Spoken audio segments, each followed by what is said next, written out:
আমাদের 40 নম্বর কোশ্চেনে কি বলা আছে, input score and grade it. A, if the score is greater than or equal 80. B, grade B, if the score is greater than or equal 60. Grade C, if the score is greater than or equal 40. Otherwise fail. তো আমাদের একটা score নামে একটা integer variable লাগবে।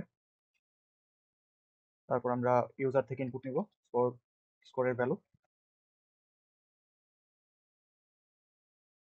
তারপর আমাদের এখানে তিনটা কন্ডিশন মেইনলি, যে এ প্রিন্ট করতে হবে যদি স্কোরটা 80 বা তার বেশি হয়। বি প্রিন্ট করব যদি স্কোরটা 60 বা তার বেশি হয়, এবং সি প্রিন্ট করব যদি স্কোরটা 40 বা তার বেশি হয়। তো আমাদের কন্ডিশন তিনটা, এবং এই তিনটা কন্ডিশনের কোনোটার মধ্যে যদি না পড়ে তাহলে ফেল প্রিন্ট করব। So if score greater than equal 80, তাহলে কি প্রিন্ট করব? এ। অথবা if score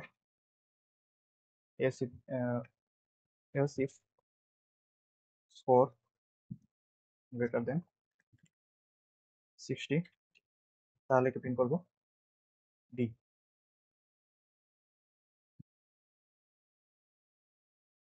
else if score greater than equal 40, তাহলে কি প্রিন্ট করব? সি।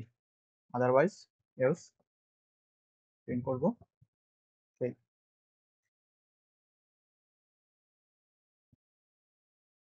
আমরা এখন যদি কোডটা দেখি,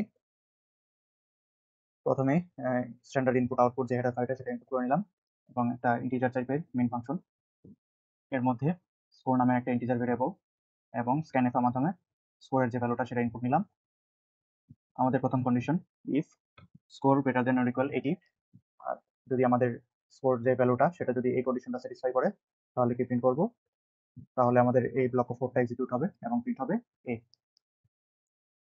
যেহেতু আমরা এলস ইফ ইউজ করতেছি, সো 80 যদিও 60 থেকে বেশি, তারপরেও এই কন্ডিশনটা যদি ট্রু হয়, এরপরে কন্ডিশনগুলো চেক করা হবে না, এবং প্রোগ্রামটা এখানে রিটার্ন 0 দিয়ে শেষ হয়ে যাবে।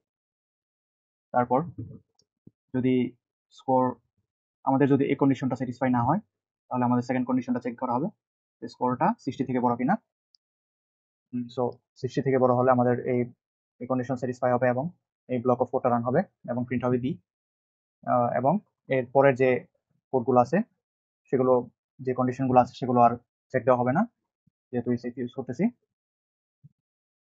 এবং আমাদের স্কোর যদি এই কন্ডিশনটা স্যাটিসফাই করে 40 বা তার বেশি হয়, তাহলে সি প্রিন্ট করবে।